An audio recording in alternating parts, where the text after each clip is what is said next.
west to the east, south, north. Are you good? All right, fine. Thank you very much for coming. This really means a lot. But I don't know. I don't want to have an apologetic start, but I know that other people are kind of confused about time, why we moved into this time now because it was okay in the morning and stuff like that. We would like to say we eat a humble pie for any inconvenience, but we really appreciate the fact that we are here. This really means a lot, and let's do this. Without wasting any time, let me quickly check the people that were here last time with a show of hands. Give a hand for those who were here last week. Alright. And those who are here for the first time, can I see their hands?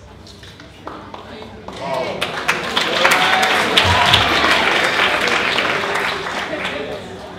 Okay, guys, you're more than welcome. Feel at home. My name is Simo Akanzama. I'm your host. For those that are joining us today for the first time, I want to tell you something. Last time we had a chance to shake hands, right? I asked for people to hug a little bit, but they were a little bit scared. But I hope and I wish that today is going to be much more better, because the idea is that we embrace one another before the world embraces us, right? So can we have that moment of shaking hands and hugging? I'm not sure about kissing, but but if it happens, it's okay. You do have the license. Please, let's hug one another. No, kissing and nothing. You can get a hug but nothing.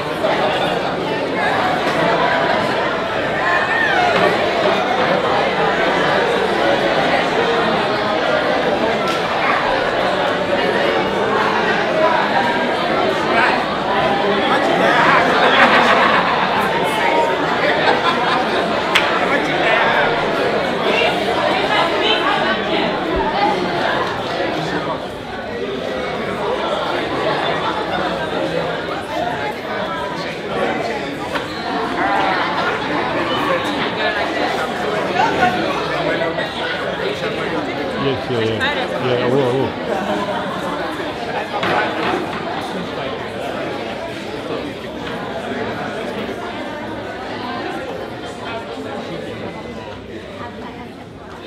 Alright.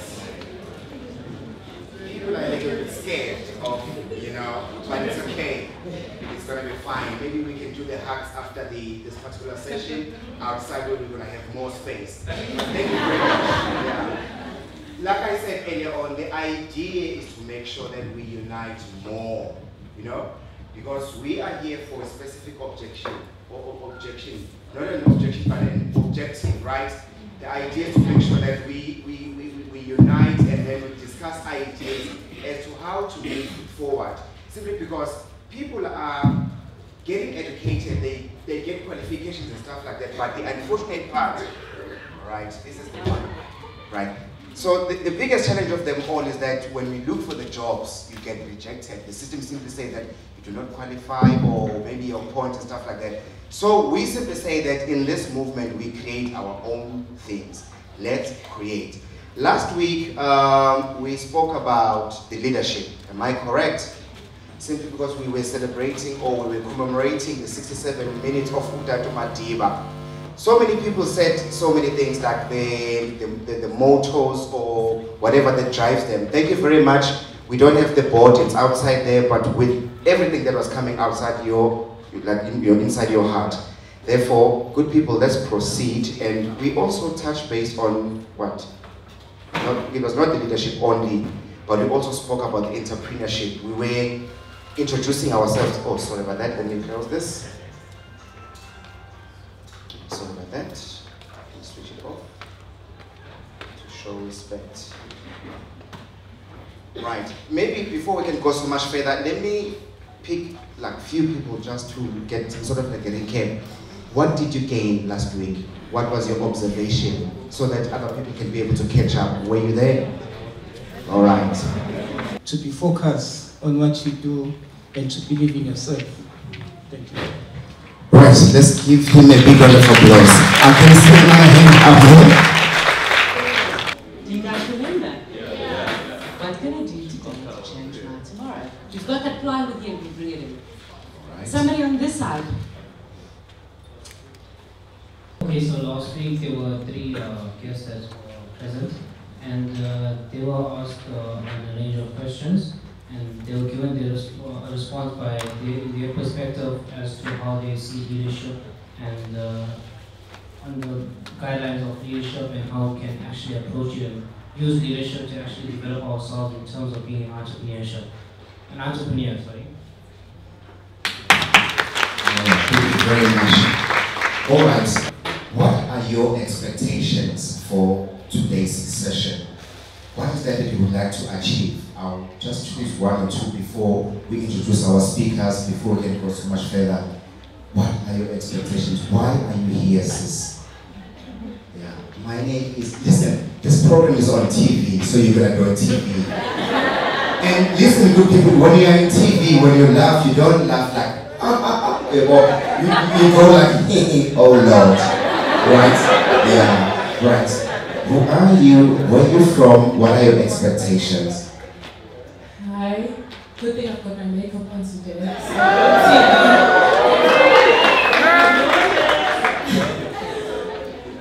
I'm Notebelo Shogwe. I am from Dubaduba, and I'm a student.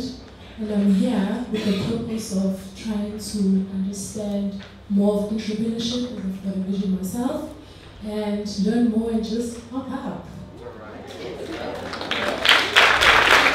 You know what I like about her? It's the design. Guys, please make sure that when you do, the stuff, when you get into the salon, just check that that particular individual that is designing, if he or she has, mathematics, because she must have an idea, of the angles and stuff like that. It becomes sad when you see the other one is like straight and the other is, so you're looking dope, you know what I'm saying? Okay, we have another one that's... Yes, good morning, good afternoon, sorry. My name is Nwande Joya, I'm from Cape Town, and my expectations from today's session is to have a clear understanding of creating a vision, and also just the core elements of purpose identification. Thanks. All right. Will it be okay if I say Aware Massacre? Oh yes. All right. Last but not least, anyone that would like to share or just to tell us that what are the expectations? Remember, TV, channel 161. If you don't have DSTV, woe unto you. TV is around the corner. Simu, we've got one here. One, okay, sure. I'm Cecilia Shezi. I'm from Durban. I'm looking to hear your stories, the speakers' stories, how they were able to transition their ideas into practical, how they were able to go from, I want to just do this, and how they actually did it in the end of the day. All right, thank you very much, good people. Without wasting any time, please allow me to introduce Dr. Thea. And obviously she's going to take us through, and also introduce our speakers, our guest speakers, and we'll do whatever that we were doing last time where we had the panel discussion and you'll ask questions and stuff like that. So please feel at home. Dr. Thea, over to you.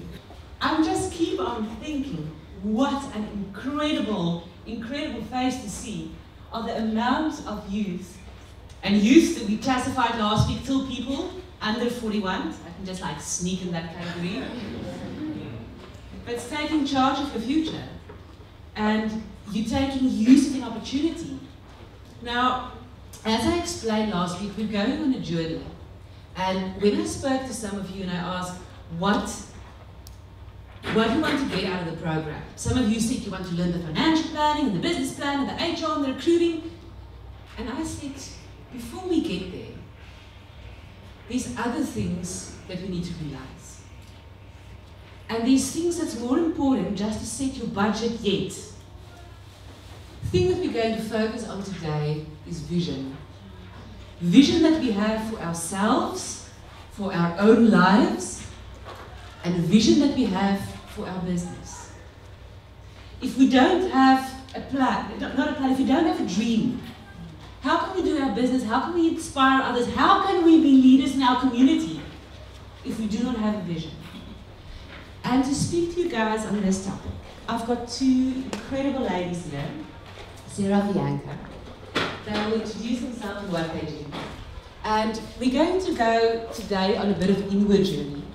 Just to take stock from here, from the inside, before we start taking stock from here. All right. I'm going to pass the microphone on. Ladies, welcome. Please welcome them as UKZA and CAMS. Hello, beautiful people. It is an absolute privilege to be standing here in front of you. The last time I was here was, and at risk of giving my age away, a long time ago. And one thing has remained the same. There is a lingering smell of alcohol that still remains in these alcohol walls. Well done, Alex. Nothing has changed in that space. The other thing that I remember perfectly about being in these lecture halls is I did a BCom. I'm actually an industrial psychologist. And I went the commerce route. And I walked into my Ecos 1 lecture, and if any of you have done Ecos, you'll understand the leg shaking feeling when you walk in. And there was a grumpy old lecturer, and I can't remember his name, but he's probably still around. And he introduced the lecture by saying, 1 out of 3 of you is going to fail this course. He said, you're going to sit down, I need you to concentrate, but 1 out of 3 of you is going to fail. Obviously, I'm the psychologist that I was, thinking, what the hell am I doing in this lecture? I shouldn't be doing Ecos, I'm definitely going to be one of those 3. Yes? Because we sometimes live into the expectation that people have for us. And what I want to share with you today and start with you today is that we believe that every single one of you in this room has huge potential. This program is about unlocking potential in you. And if we believe that we have this potential, we will self-fulfill and live into that prophecy. So what happens when we sit in that lecture hall, we think to ourselves, oh, we're never going to pass. And invariably after the economies of scale hit through and you've been lecturing, literally 1 out of 3 of those people did fail. I don't know how I scraped through because I slept from late nights, a lot of coffee, I think. But really, team, I just want to say to you that is the canvas that we're going to operate off today, is that we actually have to start to believe that we have potential and start to believe that we are able and we are going to succeed. And that's going to be the platform on which we talk about. And I'm going to introduce the lady that's actually going to lead us through this session, who is Bianca Rowan. And Bea and I have worked together, and you talk about our stories. We worked together at breweries for a long time. SA Breweries? You can see I'm going to flip the tea for beer, clearly. Which was the most incredible experience because it's a world-class company, and so obviously if you read anything in the paper, it's just been bought out by AB InBev for a lot of money. But we learned a huge amount in that space. And I think the ability to impact and the ability to shift people has always been both within Bianca and I. And whilst we learned an incredible amount in that corporate space, both of us have had this huge calling and desire and purpose to step outside of the corporate space to really impact on people. And our paths have been different. I was actually retrenched from SA Breweries a long time ago. And that was the size 10 that I needed to say, go out, believe in yourself, have some power, and go and start your own business. Which I have, and successfully been doing so for the last 3 years. And I've just loved every minute because I get the opportunity to spend a Tuesday afternoon engaging with people like you, which really rocks my world. So thank you so much for that opportunity. Bea is also an HR consultant. She is able to engage at the levels of directors. She really has impacted hugely in the likes of businesses like Estee Lauder. She's a core pillar of the church and has impacted in that space so profoundly. But I think more than anything, what really defines Bea for me is her passion for people and really unlocking potential in people. And so she is so well positioned to talk us through what this position for success is. So you see what I did? Position. So Bea, please step up. I'm looking forward to enjoying this and experiencing it with you guys because I actually haven't seen this program before. So it's a great honor for me to be a part of this and to share with you and here today. Okay, thanks guys.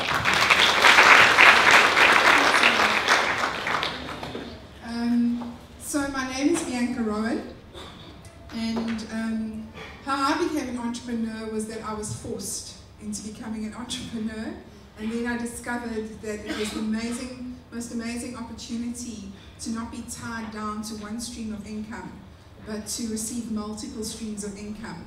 And I once heard an interesting fact that most millionaires and above have at least 7 streams of income. And I thought, why wasn't I taught that at varsity? Why wasn't I taught a wealth creation mindset from the time that I was at varsity? Because you see, my sister, who studied also UKZN, and she qualified as a doctor. When she qualified as a doctor, she didn't immediately go and buy a BMW like some of her colleagues and fellow students. She bought a flat and she rented it out, and today it's paid off, and she stayed in res for 800 Rand a month. And then she bought another flat, well, a house, and she rented that out, and today she owns 3 houses, many investments. She's 35 years old. She travels overseas at least twice a year. She is truly wealthy. She is not in debt, in bad debt. She has got return on investment. She's got investments generating income for her. In addition, she's head of internal medicine at Khayelitsha Hospital. So multiple streams of income. And I thought, why was I not taught that at university? So this is an amazing opportunity that you guys have been presented with, to ignite and release the business that is inside of you guys, the businesses. But as Dr. Theo van der Westhuizen said, thank you so much for the opportunity to come and speak to the students. She says you have to understand the why.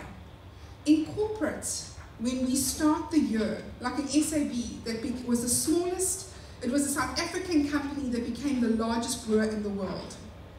Sarah and I learned it was like getting another degree working there. Every year, they cast a vision as to what we were going to achieve for that year. It was a stretch vision.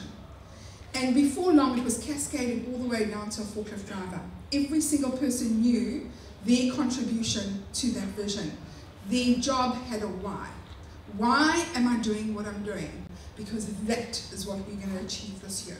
Okay? It wasn't just a set of tasks. And in the 1 year, I was at ABI, which is the bottling company for Coca-Cola.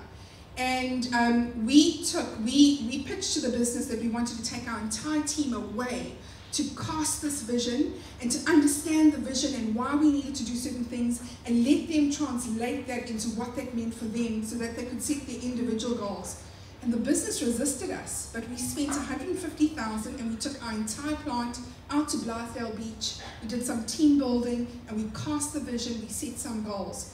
That year was the year there was a CO2 crisis. Remember, in the country, there was a shortage of cold drinks in the fridges?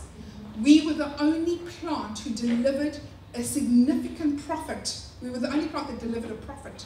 But we delivered a significant profit to the business. We won Plant of the Year that year.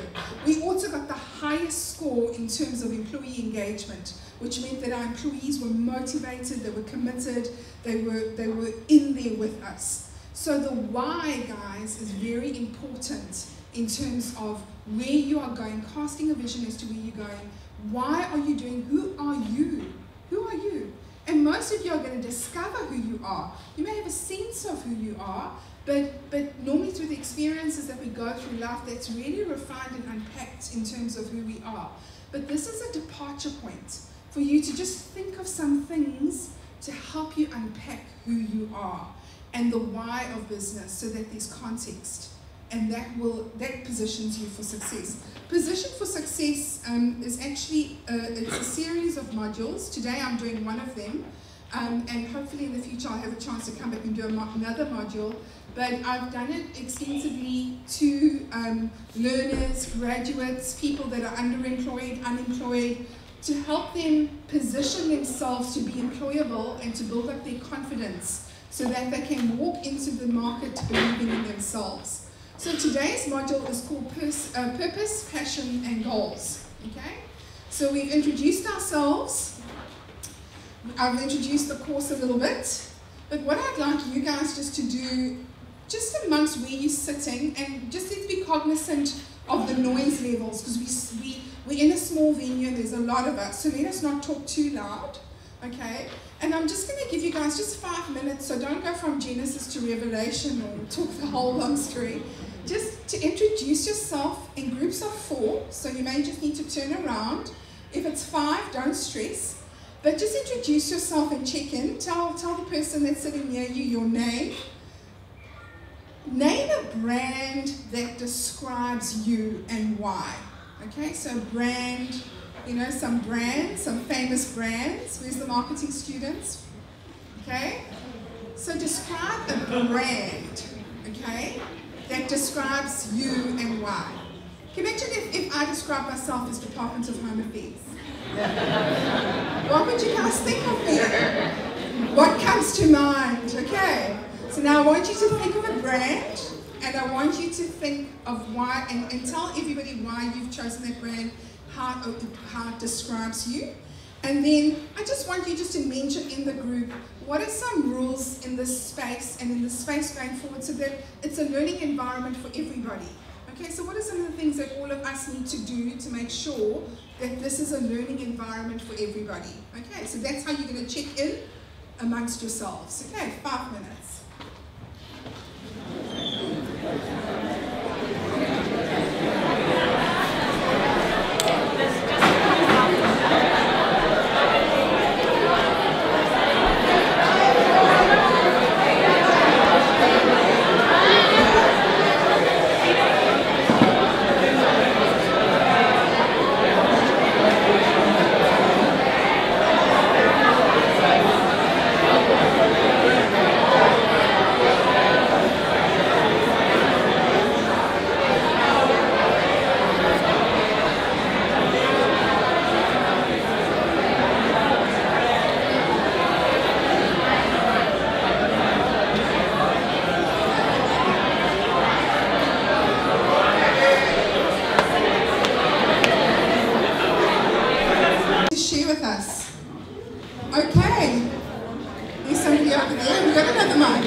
I'll take this mic and you get mic 2.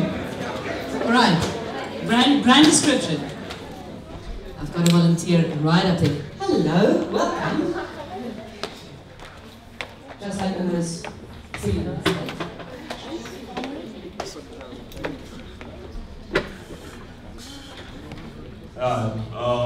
So I'll describe my brand as Supreme, which is a streetwear brand from America. And basically they started as a streetwear brand locally, selling clothes to their friends and family. But last year they did a collaboration with Louis Vuitton. So basically the idea is starting locally from your neighborhood and taking over your neighborhood first before you go international to bigger markets, because Louis Vuitton is basically one of the biggest brands in human history. So yeah, that's my plan. That's my plan.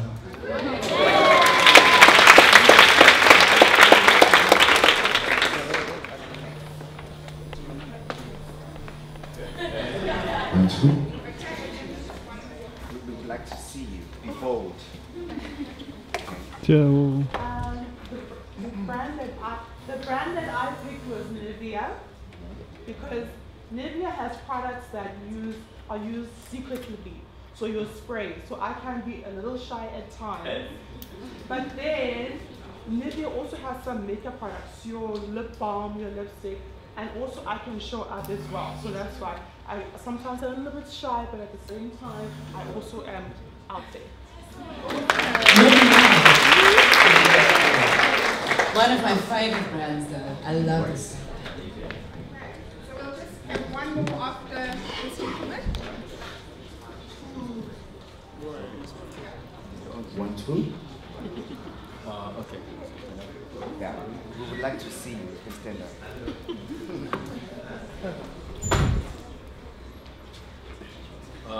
The brand which I chose is Mo5.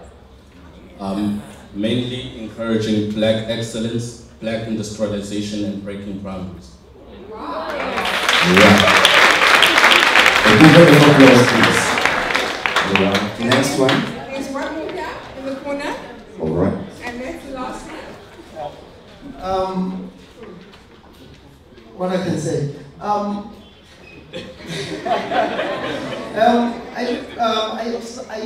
associate myself with a brand like All Star, Converse. You wanna go out, have fun. I mean, I appeal to older people, young people, and out there, enjoy life, have fun. Give the lady a chance. Just a lady a role.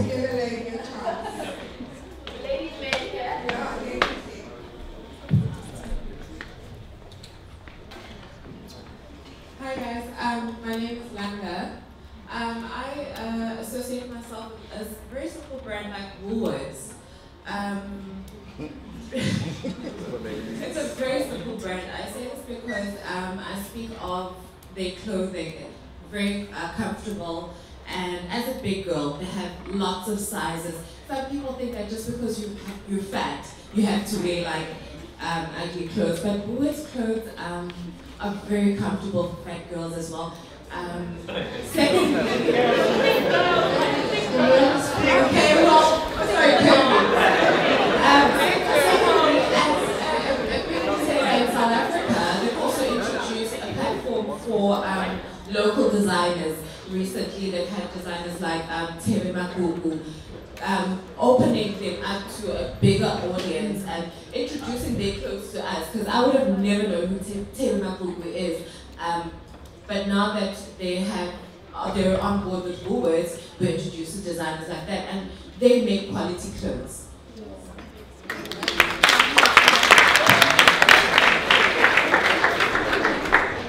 Thanks very much, guys. So can you see how just looking at a brand and thinking about how it describes you starts to reveal some stuff that's important to you. At the heart of who you are, some of the things that are really, really important to you. And that's important in terms of your future and where you're going. Because there's many things you can compromise on, but your values, the minute that your values are incongruent with the space that you're in, an organization, you're going to find it very difficult to be happy.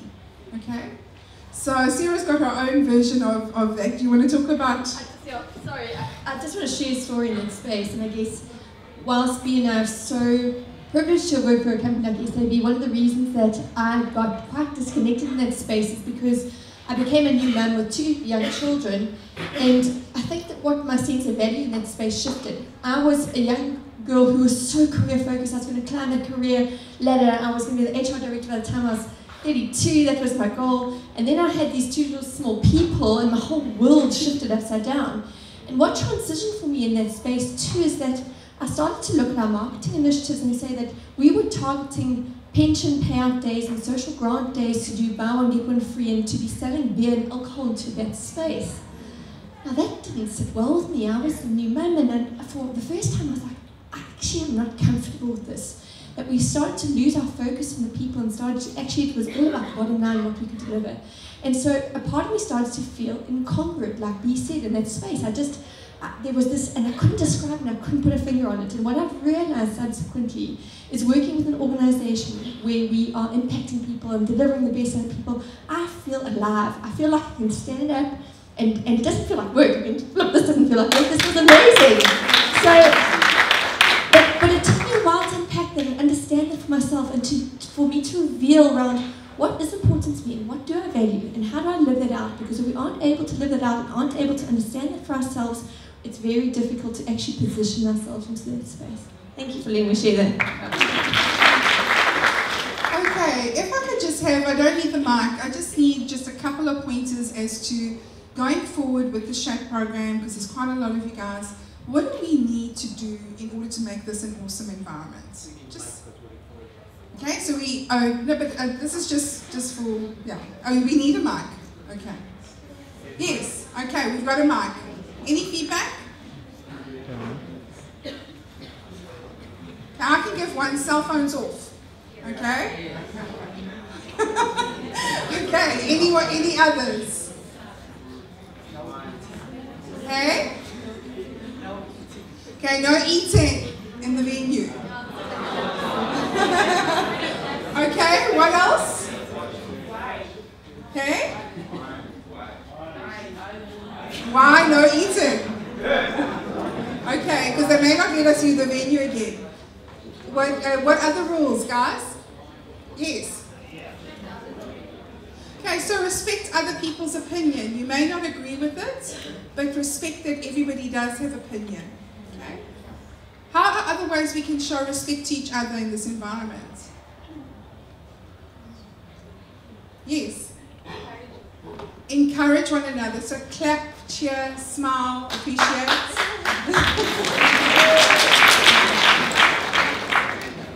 Any other pointers that came up? Or did you guys not get there? Yes. Listening. So listening to the facilitators, listening to each other if you have to work in a group. And one last one. Yes? One meeting at a time.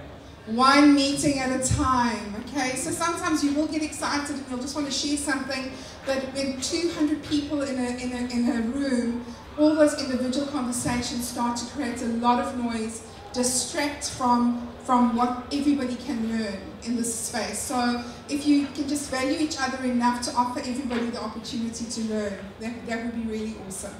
Okay, so let's proceed. I came across this quote while preparing for the session, and I thought it was quite, it supported the purpose of the session. It says, you must have a clear sense of purpose. Absent of that, anything you do for yourself, education, personal development, etc., will only make you a productive slave to someone else's purpose. Why do that when you can be living your own purpose? Okay, so if you don't know who you are and why you are doing things and what your purpose is in life and where you are going, you will continually serve other people's desires, what your parents want you to do, the pressure, what your boss wants you to do. I'm currently working in a space where I'm consulting to a company, but they want me to be full-time. But that does not fulfill my purpose. So how can I ensure I contract with them so that their needs are met, but that my purpose is still fulfilled? Okay, so that's quite important, because when you know your purpose, you make the right decisions. When I was at university, I was not in a good space. So just growing up, there was a lot of challenges in my home, with my family, a lot of wrong messages that I got on my own value, just because my parents didn't grow up in perfect families, so there was a lot of pain that they were dealing with. And so the way that they loved us was the best that they knew how, but for us, sometimes I got the message that I wasn't loved, and that I needed to strive to achieve in order to be loved. So the first year at varsity, at University of Natal, I did architecture in my first year. And there was 40 of us in that architecture department, and I came in the top 3, but I hated it. I hated every single day of it. But I was trying to please my dad. And eventually I just couldn't do it anymore. I got clinical depression. I just couldn't do it anymore. I went to student counseling. They said, what do you love to do? I said, I love people. I watch people in the canteen. And I'm interested in what people do. I'm interested in finding out about people. And they suggested, you need to go and do a social science and perhaps major in industrial psychology or psychology. Now in architecture, they told us if we ever went onto site and got hit with a brick on our head without our hard hat, we'd have to come back and do a social science. But anyway, I was brave. And it was the best advice I could have ever received. But there's other decisions that we make that are wrong. And if I can just share a story, often as women, every time we see a GTI, we're running away because of all the abduction stories about the GTI. But I have an amazing husband who is in full-time ministry, and it's to drug addicts and stuff like that. And people living in absolute pain. And he's in his 40s, and he's very well known and very appreciated by the communities in which he operates in. But do you know where he was at age 22? At age 22, my husband was the largest syndicate leader of carjackings and car theft in Durban. He was the leader. of a car syndicate, okay? He was such a clever criminal that the guy that eventually arrested him, called Peter Kitsoff, who's head of Justicia, said they struggled to catch him. They eventually caught the weaker links around him, got them to turn state witness, and Jose went into Westville Prison, age 22. While he was in Westville Prison, a series of things happened in his life, including his mom that committed suicide, that took him into a very bad place. And that's when he opened himself up to prison ministry, which is how he renewed his faith. But he became the representative of Westville Prison for all the prisoners and got the new constitution implemented in terms of the prison rules. 23 years old, this is what happens. He didn't know his identity. He didn't know who he was. There's a thread of entrepreneurial ability, of leadership when you look throughout his life. But because he didn't know who he was, he used it to destroy and not to help. And today he is using those skills to help and to build and to restore. So it's very important.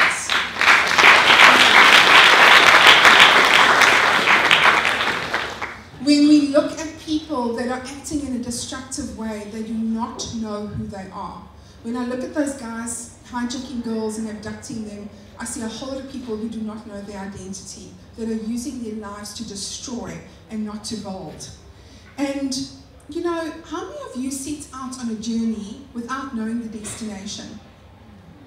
Who jumps in their car without knowing where they're going? Only depressed people.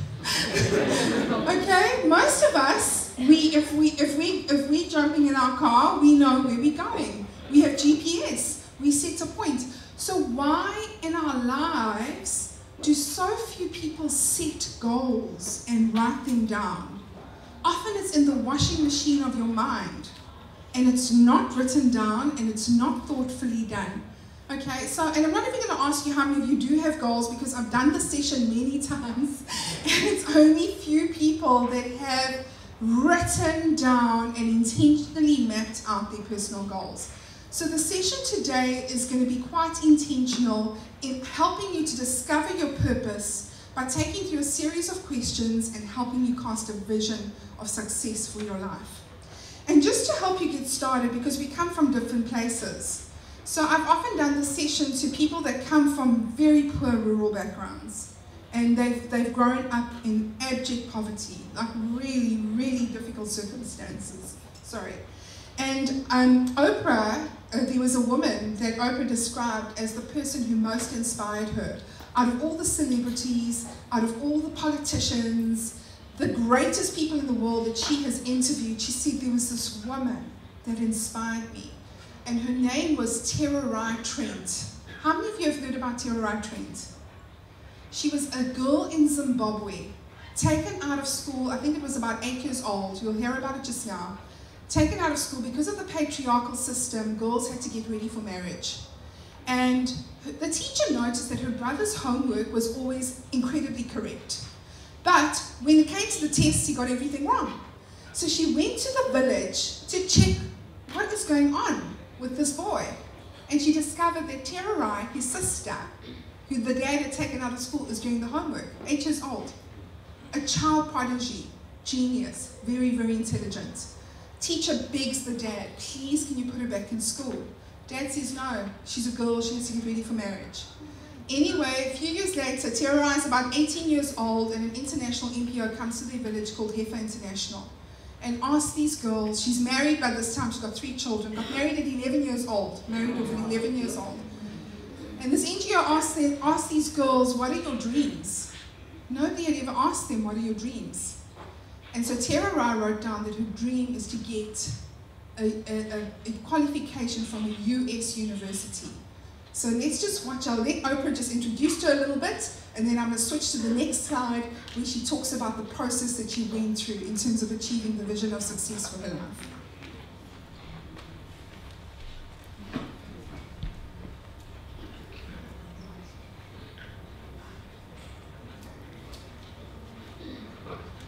There is one woman out of all the celebrities, out of all of the famous, non-famous, infamous people. One woman.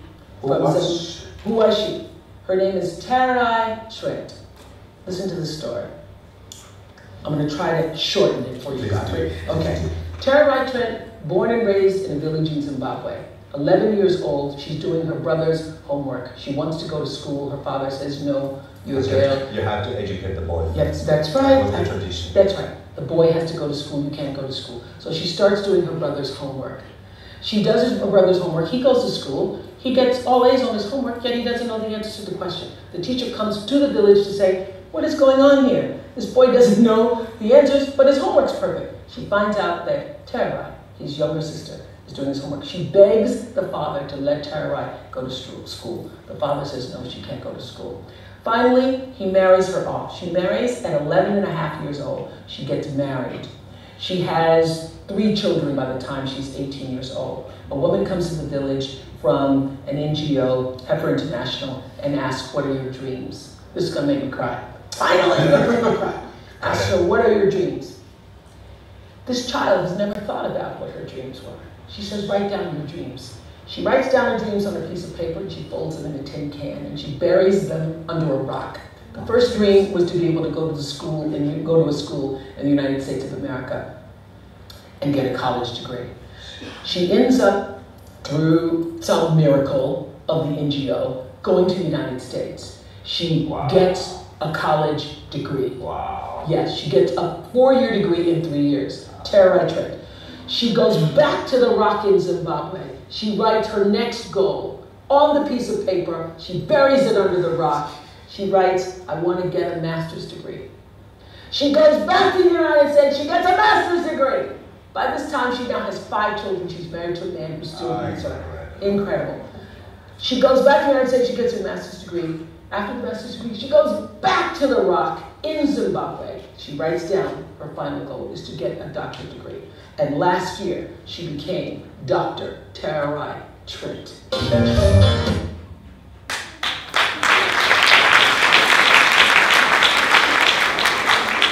So this is just the interview with her, the latter part of her interview. You can have a listen. Welcome back. I still have Dr. Tererai Trent with me, and just before we went to break, you're talking about your dreams and the fact that your mother said you should write them down. What you did, in fact, you wrote your dreams down, put it in a piece of paper, a plastic, and then in a tin, and then under a rock. Yes. I would like you to take us back to the day, the night, the evening that you decided to actually bury this, because it's such a fascinating move. It almost made it far more precious by burying this dream that you had. I needed, my mother realized that I needed something that I can hold on to, something that I can believe onto. And I come from a culture where when you are born, when your umbilical cord dries, they take it and they bury it deep down near the heart, with the belief that wherever you go in the world, the umbilical cord will always call you back. So my mother said, we have this belief. I want you to bury these dreams. And if you truly believe in these dreams, you will achieve them. So the rock became my strength. So every time I'm working on my degree, whenever I want to give up, I would always say, I have the rock keeping my dreams. I need to achieve that. So my mother was just giving me something to hold on to, and it did. And that rock kept my secret over the years. Was this a combination of a lot of positive thinking throughout the years, despite all the tough scenarios that you experienced? Before you got married and even after you got married, how did you maintain this positivity? You know, I owe it to my mother. And I always say to other women, you cannot do these things on your own. You have to have others. Surround yourself with people that are positive. Surround yourself with people who believe in your vision, who wants what's best for you. And for my life, that's what I did, because my mother would always say, you know, believe in yourself. You have dignity. You know, don't always say, oh, I'm hungry, I'm poor. Yes, you are. So what are you going to do about it? Work and do something for yourself. From the moment that you wrote your dreams and buried them, How long before you actually had those tickets for not only yourself, your 5 children at the time, and also your husband? It took 10 years before I went to Oklahoma, and when I arrived at Oklahoma State University, then I realized, oh my gosh, I had these dreams that I believed in, but the life was just so tough. But I knew deep down that I had a better deal. I lived in trailer house. There were times when I didn't have food for the kids. There were times when I ate from the trash can. Even the Oklahoma State University, the vice president for student affairs can attest to that. It was tough. There were times when others would say, why don't you just pack your bags and go home? But here's the deal. The Rock was keeping the secret from me. The Rock was keeping the dreams from me. I knew I had a better life in Oklahoma. If I cannot just achieve my education, the deal that I had for an education was much better than going back home, where as a woman without an education, I may have ended up a prostitute, and I didn't want that. So I kept on to it. It was tough. Eating from the trash can was not easy. I had Walmart helping me. They would say, well, we have these shriveled fruits. We'll put them in a box and just put them near the trash can and you can have them. But if you are late, because we had a 4 o'clock time period, after 4, we have to dump them. And because I had 3, 4 jobs, so at times I would be late to the trash can and I would find fruits in the trash. I would just retrieve it, wash them, take them home and eat with the kids, because I knew I had a dream. I knew I wanted an education more than anything else. I was in a foreign country, but I wanted the best for me and my children. At that time, why didn't you ask the university for assistance? 5 children, you had a husband that wasn't helping you. In fact, the abuse continued over that period. Why not go and ask for help? You know, at first I didn't ask for help. But after some time, when my husband started beating me up, and then colleagues would see me with blue eyes, or then the university, they called me. They said, you know what, your neighbors are telling us that your husband is beating you almost on a daily basis. You are living an abusive life. It can't go on. And I didn't want to report because I had 5 children. And going to school and maintaining 3 jobs, I needed someone to help me with the kids. And he wasn't working at the time? No, he was not allowed to work at the time. So I sacrificed because I wanted him to take care of the kids while I achieved my dream. But anyway, the university said, we can help you. You don't have to go through this. So the churches, the community, they came and they helped me out. And my husband ended up being deported back to Zimbabwe. That's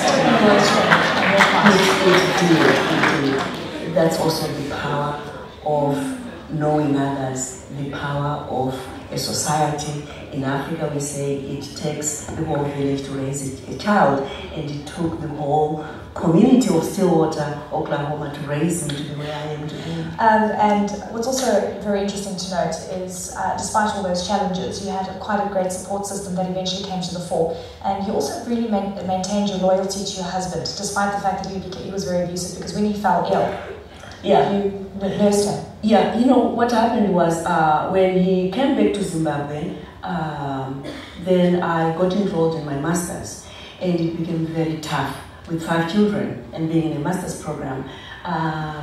Then I asked the university if I can bring my mother, and they said the only person that is allowed to come on your visa is your husband. You cannot bring your mother. And so I ended up going back to my husband and said, please come and help me with the children. He said that I was to pack my bags and come back home, but I wanted that education so badly. So he comes in, and now he realized, well, Tarara, you're a loser. You can complain. But he was already sick. And my husband will always remain a hero to my kids. He may have been abusive, but my children needed him. So we stayed together, and I nursed him while he was sick. Unfortunately, He had to come back, and he died. He didn't stay too long in the US, and he died. And but I promised him that I'll achieve my dreams for an education. And what's also amazing is that every time you went back to Zimbabwe, you went and you took your dreams and you ticked off each dream that you finally achieved. How did it feel when you finally ticked off the PhD dream? Did you add more dreams at the bottom? Because I know you're doing amazing work and you're giving back and building schools. Yeah, you know what I did I remember the first time that I checked my masters, my undergraduate and my masters. The whole community, they came because my mother had told them that she's going to take it. It was such a celebration. I was so happy. But for my PhD, I said, now I have rested my case. I have enabled the world to know that if you give opportunity to women, they can do it. I had to have the president of Western Michigan University check that last dream. Oh, hallelujah. Just to see him do it.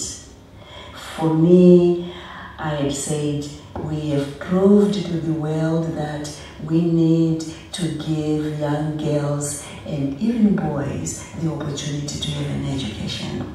Education is the main pathway out of poverty and nothing else. If you look, in 1999, we had 106 million children not going to school. Today, the world is really rallying together, and now we have only 69 million children not going to school. And I still feel education is a human right. What do you think differentiated you from everyone else in your peer group, that you had the strength and the ambition and the capability to change your future so dramatically? I know that you've given a lot of credibility to your mother, but it must have also been something in your mind that allowed... Coward, I'm afraid of poverty. Many people, they say, Terera, you are extraordinary. No, I am not extraordinary. I am ordinary. But I met extraordinary individuals who believed in me. And I think all of us, we have the capacity to be extraordinary, to meet those ordinary kids. So one day, they become extraordinary. And that's the reason why I'm building 9 schools. Thank goodness to Oprah. We're building 9 schools, starting with the very school that I went to when I was young. Matao Primary School. Matao Primary School. I'm just coming there. We had never had water or a borehole. Now we have a borehole. And just to see a tap flowing with water, what we have done is a miracle. We have typhoid and all these diseases, waterborne diseases, and now we have water in the school. You should see the structures. We have teachers' houses already standing. We have 2 blocks already standing. And they promised me that by the end of this year, the school will be complete. Dr. Strange, I think you've mastered the art of something that I heard from a very young age, is that your mind shapes your reality. Your reality does not shape who you are and what you think. That's very true. You've mastered this. What is your message to the world and to people that are experiencing problems and that need to overcome issues? And I know that your underlying message here is education, but with that, and you know yourself, even going to Oklahoma, you were eating out of trash cans. What is the underlying factor that ensured that you just moved on? You know, I always say that I am the master of my destiny. I am the master of everything that I have to do. I define my own future. I am not a victim. I am a conqueror, and I want every man, every woman, every child to believe in themselves. But more important, I want those extraordinary people who will go out of their way and empower individuals. Because in my culture we say, it takes more than 2 thumbs to crush the headlights. It's going to take more people to crush poverty. It's going to take more people to make sure we have the best education. And for me, education is not only about building schools. As Oprah Winfrey rightly put it, it's not about mortar and bricks. It's about making sure that we have quality education. I wish you all the best, Dr. Trent. Thank you very much. Thank you very much. Thank you so much for sharing your life and your insights with us.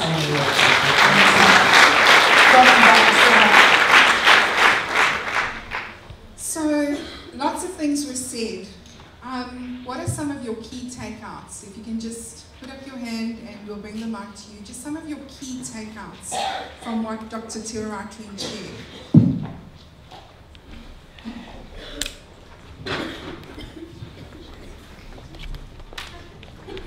Take it right here. What I discovered is a perseverance. Perseverance. All right.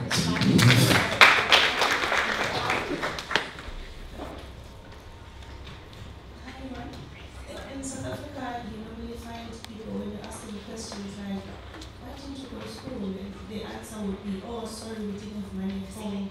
We were poor, so we couldn't afford university fees. So today, that statement should just stop. And that's what I've taken out of this. It's perseverance, and it's not allowing the current situation to determine your future. So if every South African can change their minds, their mindset, the way of thinking, everyone will be successful in education. There will be no poverty anymore.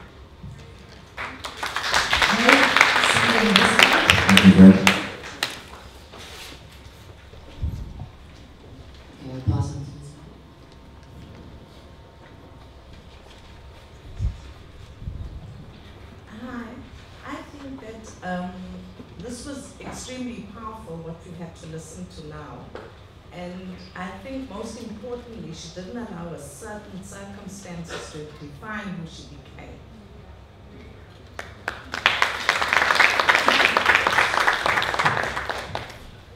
All right.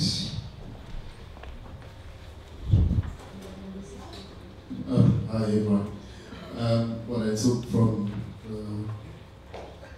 the video is that don't allow yourself to be a victim, no matter what situation that goes through.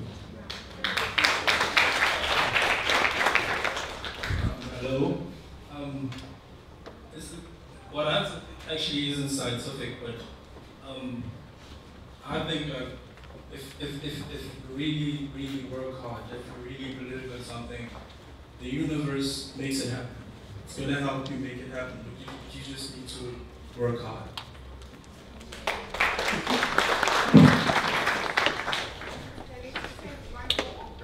Okay, what I took from this clip is that with perseverance, you can achieve your goals. And then you take a day at a time. She took every step and every pain, meaning without pain, there is no gain.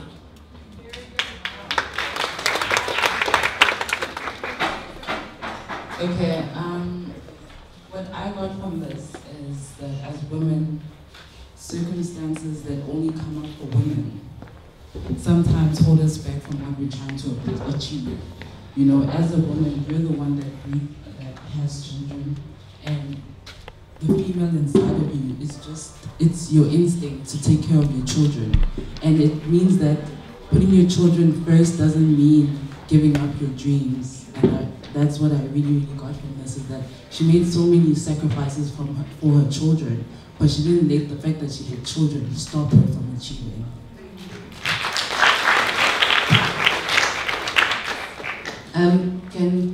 Can I tell our facilitators, we started last week with a dream board, a vision board.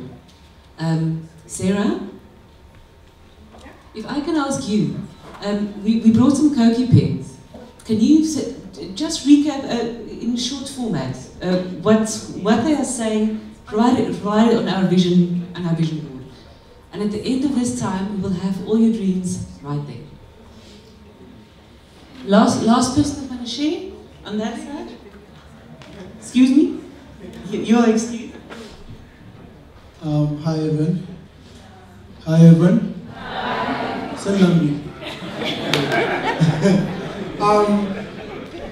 What I got from this is sometimes people don't have to understand your dream. Sometimes you just have to be the only one who understands what you want, and then just achieve it.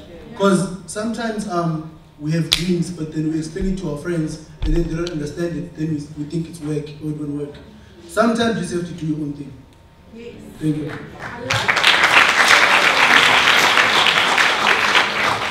Right. Let's hear something from you, my lady. Hello. What I took from the story is that it's important to surround ourselves with people that believe in us and people that are going to support us in achieving what we want to achieve. Surround yourself with people that are going to support you. Very good. We would like to hear more from the side, please. It's been silent. Ma'am, what have you learned from that particular clip? Would you like to say something?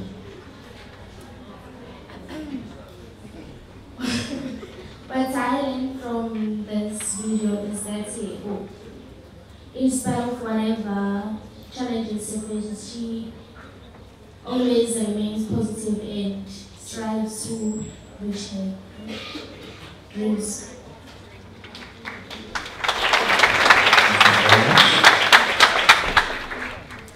Afternoon, ladies and gentlemen. What I learned from this clip is that your family background doesn't have to define your future. You know, if your dreams scare you, then it means they are wrong. You have to see your dreams as like they are impossible to become true. Then that time you know that if you don't dream big, then you won't have the life that you want. I'm not sure if I'm clear. Just make it clear. Please give your applause. Ratings? You got somebody down here? Shall we give you exercise? Okay, it's going to there. There's one thing which I learned from the woman. She's someone who got the opportunity and she managed to utilize the opportunity that she got. Regardless of the circumstances and everything, she was actually more or less like us were at university. Things may become tough. Whatever you're planning might be harsh on you or it might be tough. But outside that, she knew this is the opportunity that I got. I have to utilize and reach the destiny which I want to. So same with us. If you got the opportunity, utilize it, grab it until you achieve your goal.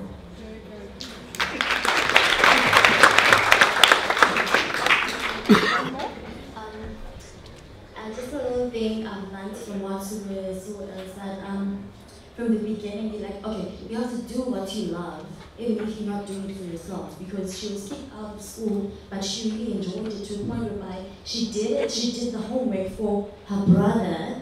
She was not doing it for herself, but it ended up coming back to her like that. So yeah, you have to do what you love, regardless whether you're gaining something from it or not. Very good.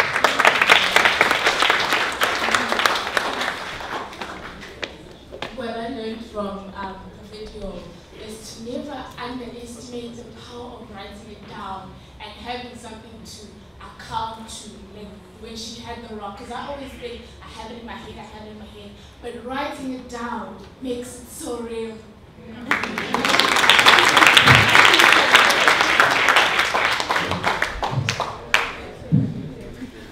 Well, recently I read a book, The Secret.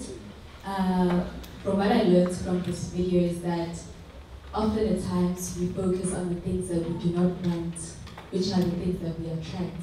So she did not focus on the fact that she got married off.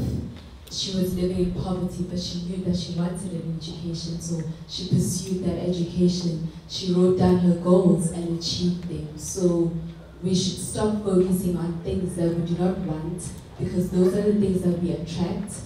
We should focus on the things that we want, so the universe can move people and circumstances to give you what you want. Thank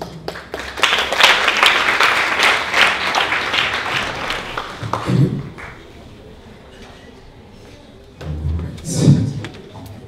Okay, last one, and then we continue. Thank you very much. What I like the most about the lady is that once she became successful, not only did she empower herself, but then she gave back to the community that she was.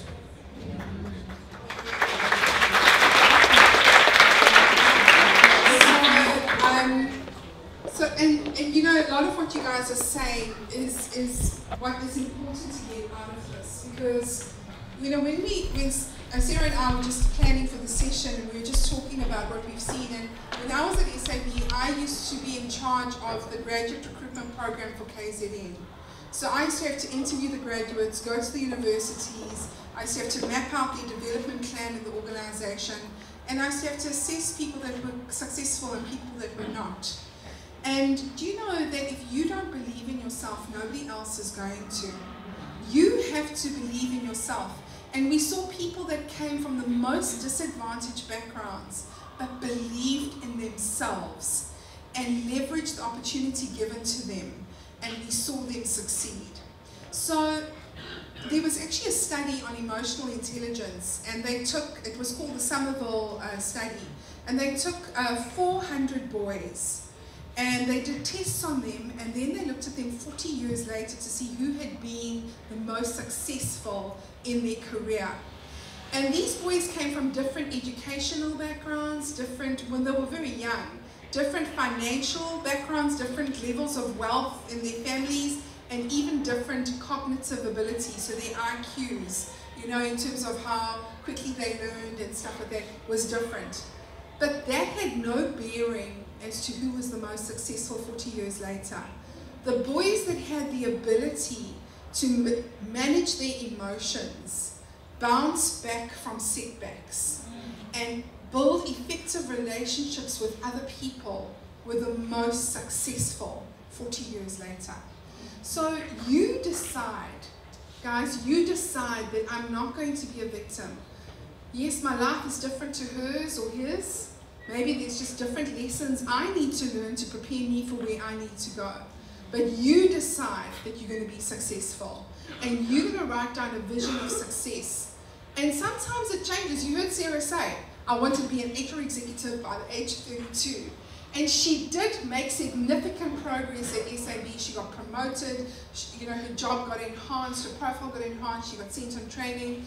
But then her values changed when she discovered something else about herself as a mother. And when we look at the sacrifice that women make, and we look at, like we almost in Women's Month, so I can talk about this, and we look at who Tararai Trent kept on attributing a legacy that was left in her life to, it was her mother. So part of your purpose is as a spouse, is as a parent. You are a whole person. You're not just a producer of income. You are a whole person. You're somebody's friend. You know, you want to be somebody's mentor. Look at what Dr. van der West says, and I read her profile online. I was so impressed. But look at this SHAPE program that has been designed to give back to people, to ignite and unleash purpose. That is leaving a legacy behind. It's not just taking the opportunities that I've had, but it's what impact can I leave behind? And Stephen Covey, in his book called The 7 Habits of Highly Effective People, he says, start with the end in mind. Imagine your funeral. Imagine your kids growing up. What are they going to say about you? What is your spouse going to say about you? If they call somebody that you worked with, what are they going to say about you? What is a community member going to say about your life and the impact that your life had? Start with the end in mind. So you decide how the end of the story is going to end in terms of what people are going to say, and then you live your life towards that. And that will determine the decisions that you make, because there's some friends you're going to move away from. To your point, you know, when we teach on professionalism, we tell people, please, your cell phone message, when we're calling you for jobs, your cell phone message, your voice message, or or you answering the phone, say, hello, private number. Like, really? And they're like, oh no, my friends are going to tease me if I have a professional. You say, are your friends going to buy you your first car? Are they going to buy you your first home? No.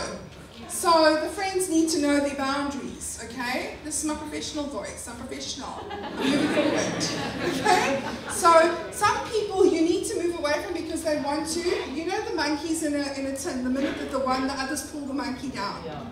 You need to move away from people like that. There's some relationships that you do need to cut off, and these new relationships that you need to develop. Because 80% of the people that get jobs and get business opportunities get it through their network, not through attend the bulletin. They get it through their network. So who is in your network? You need to grow your network. You can't just be with people that are in your street. Okay, so that's just an aside. I sometimes go off the topic. Okay, so just in terms of who are you? Aristotle said, knowing yourself is the beginning of all wisdom. And the components of who you are made up of your personality. And the best personality program that I've ever experienced, Sarah is a facilitator of it, it's called Insights.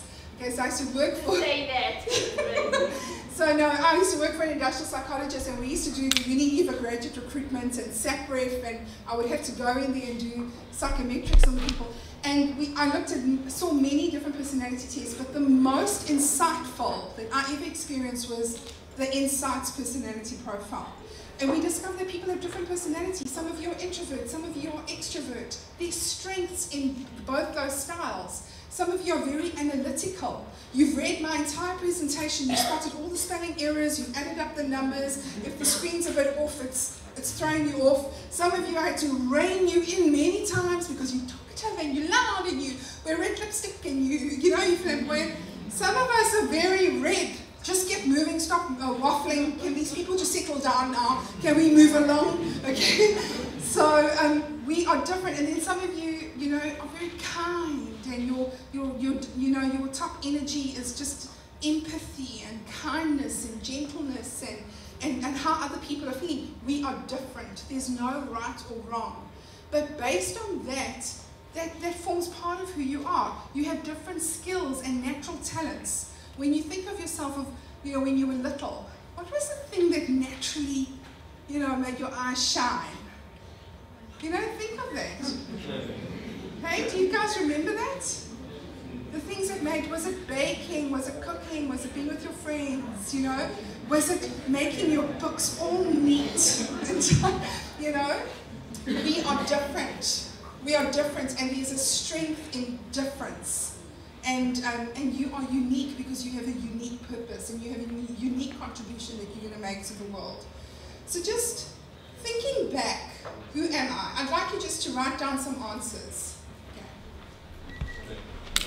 Thinking back over your life, what have been your happiest moments? Now, try not to talk to each other because it's going to be very distracting for other people that are thinking. But if you don't have a pen, there are some pens. But thinking back over your life, what have been your happiest moments and why?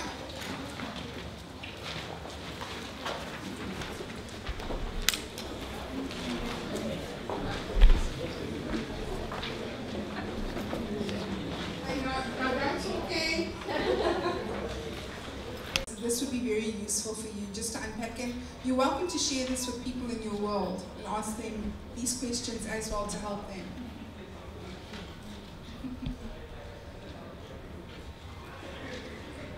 Okay, question 3 is, what would you describe as your greatest strengths, gifts or talents and abilities?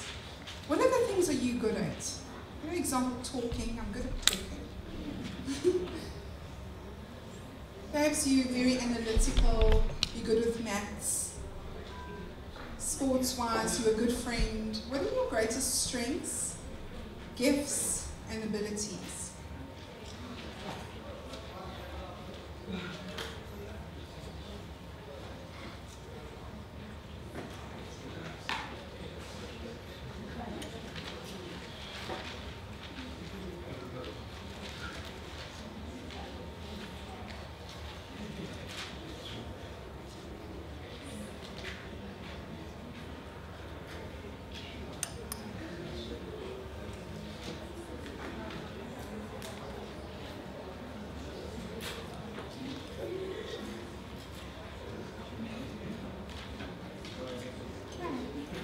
Next question.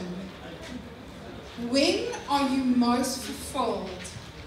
When do you feel most in purpose?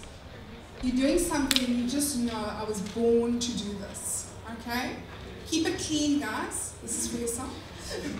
So when do you feel most in purpose? Some people it's when they're cooking, it's when they're caring for others. So others it's when they're drawing and they're painting, others when they're dancing, they're singing. For me it was when I was talking in front of the mirror all the time. So when do you feel most in purpose or most fulfilled?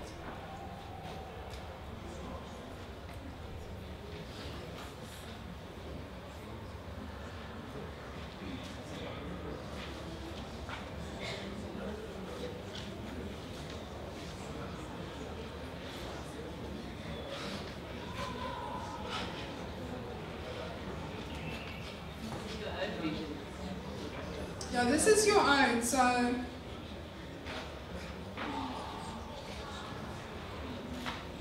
okay, so this last question is, what are the values that are most important to you?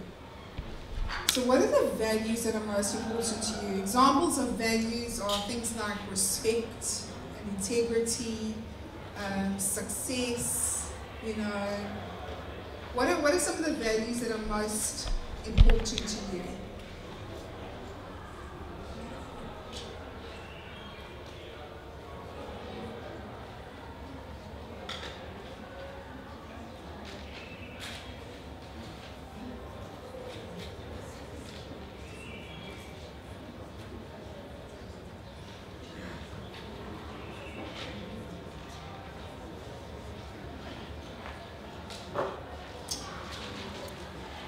And then lastly, what is your mission in life?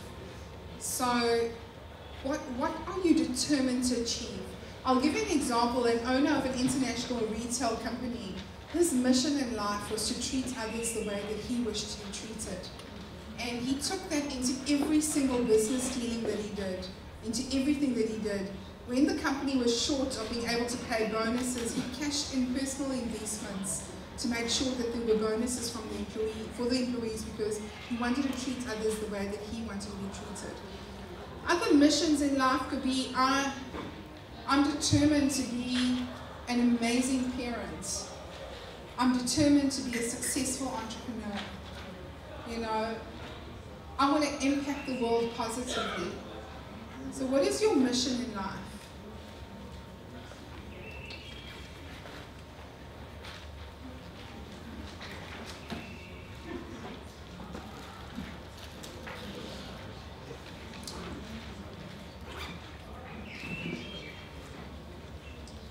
So now we're going to write down the vision, okay? And somebody raised an important thing. They said when you write things down, things happen. I interviewed a very successful couple, and I asked them what was their secret, and they said to me, every year as a couple, we write down 10 things we want to achieve for the year. And they said that there's something significant about writing it down.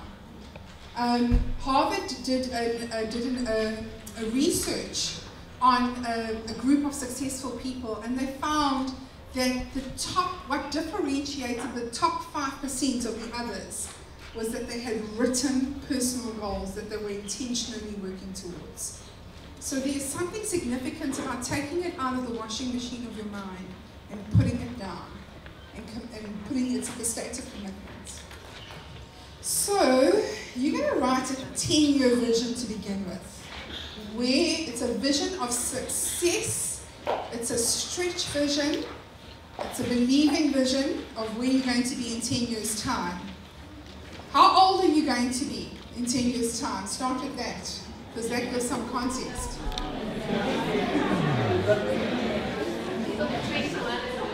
So write down your age in 10 years' time.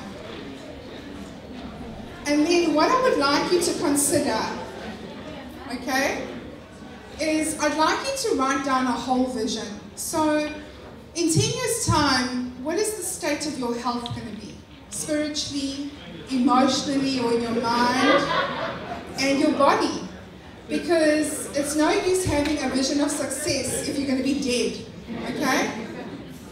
So, and I say this as well, guys, because one of my friends made it to a director level of an international company, and last year she turned 40. She had a nervous breakdown. So we don't want to get to a place of success and emotionally there's no health. It's not sustainable. In terms of 10 years' time, are you going to be married? If you are married, what is that going to look like? Okay? Not always cracked up to be a person. So if you are married already, what sort of marriage are you going to have in 10 years' time? If you are going to get married, what is that marriage going to be like? Where's your family going to be in 10 years' time? Okay? So guys, your family, if you've got kids, how old are they going to be in 10 years' time? What is that going to look like? You know, so include your family in your vision as to where you believe they're going to be. You know what we were seeing here, which is such a lovely expression of this, what Bianca was talking about, introversion, extroversion. Introverts think to speak, extroverts speak to think. So I can hear all the extroverts telling you exactly because this is the thoughts are going on, and the introverts think, how are you thinking, I can process this. So even in this space that we are operating in here, we are displaying our natural preferences so beautifully. But let's just be cognizant of the respect we said earlier, and let the people have time to think. Even if you are an extrovert like me who likes to jabber and tell you what I'm thinking, okay? That's a very, very, very polite way from the industrial college psychologist to say, hey, be quiet, just do your own work. So where are you going to be in your career in 10 years' time? What is your wealth portfolio going to be looking like? How many businesses, how many homes, investments? Okay, 10 years' time. And pleasure refers to the lifestyle. You know, we'll go on regular holidays, weekend breaks, jet skis, Bugatti Veyron.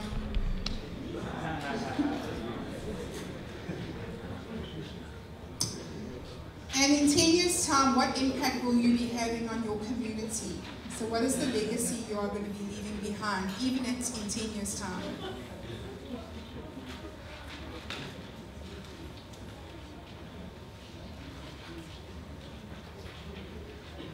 Okay, so this is something that it takes time. So you're not going to be able to do it all in this session, but I'd really like you to go home and unpack it. And even create a vision board, you know, put pictures to it. Really make it something that stands out for you, your 10-year vision of success. The next step, once you've looked at that 10-year vision, is what do you need to achieve in these areas in the next 5 years in order to make significant progress to that 10-year statement. And we need to make this smart. So if I want to own 5 properties in 10 years' time, within the next 5 years, I need to own at least 1 or 2, okay, in order to make significant progress. So smart, why do we say smart? Because a goal without a plan is just a wish. Smart means that it must be specific, measurable, actionable, relevant, and time-bound. And I've just given a little example.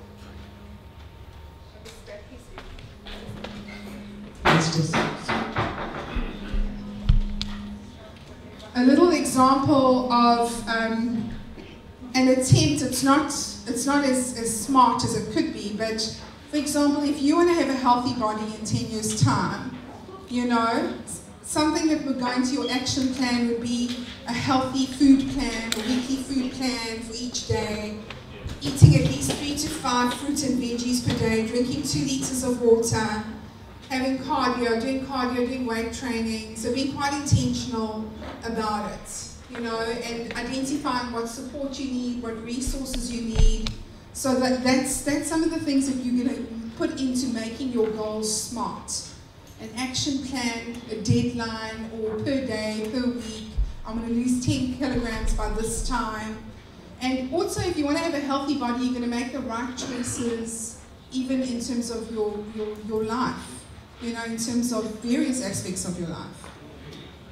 So if we just look at this in terms of your mind, some of us, in order to have a healthy mind, we need to invest in ourselves. We need to sort out some stuff that has affected us from our past. We need to heal emotionally from some things. And, you know, we need to also invest in being around people that celebrate us. You need to move on from certain relationships. In terms of a marriage, if you're married and you want to have a healthy marriage in 10 years' time, you need to be intentional about it. You need to invest in it. You need to know your partner's love languages. You need to educate yourself on marriage. You need to understand, you know, date night, you know, what your partner's needs are, what your needs are. You need to be intentional. Your career, so some of you have started moving towards that goal by studying something. Now, you're going to have to be intentional about the next stage in your career, about working for the company that you would like to work for. You're going to have to do some research. You're going to have to enlarge your network. You're going to have to leverage opportunities to get the skills that maybe that company requires. Or if it's an entrepreneurial ability, you're going to have to improve your network in terms of even getting the support and the skills that you require to grow your business. With wealth and pleasure, be bold. Go and find out. If you don't know what the requirements are to buy your first home, go and find out from the bank. What can they? Don't be scared of anybody. Go and make inquiries. Ask friends that have bought their first property. Ask friends that are dabbling in the investment space.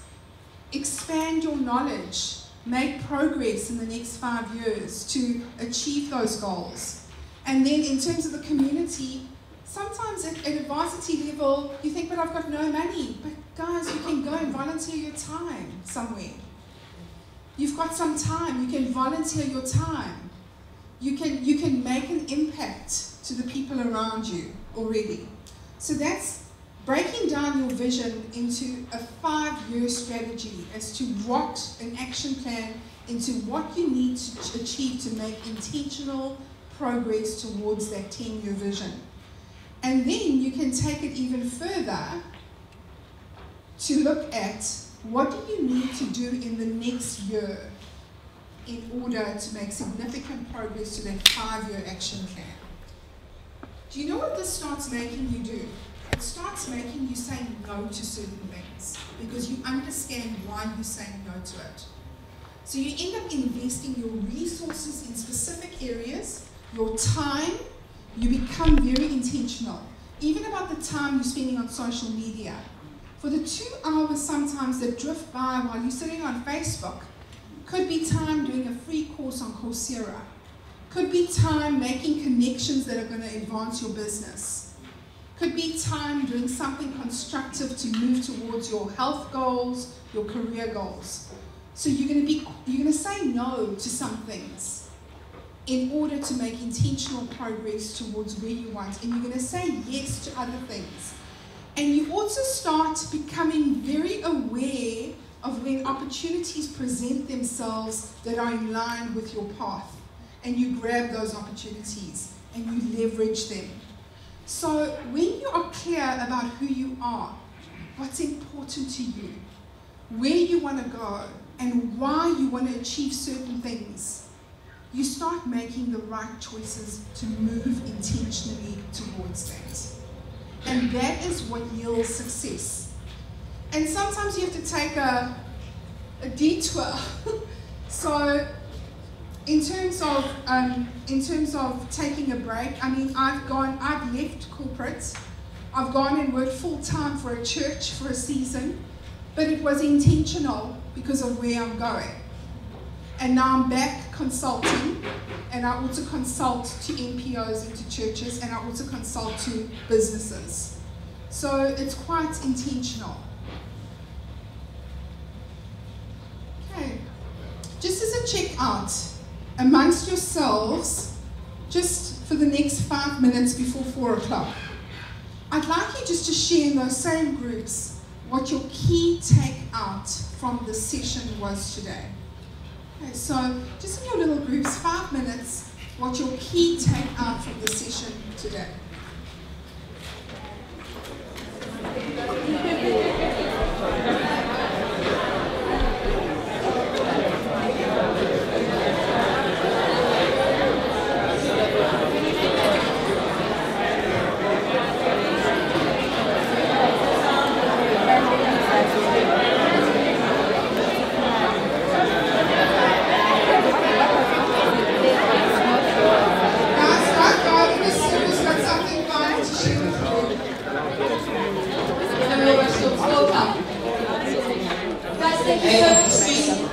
Excuse me, ladies and gentlemen, please sit down.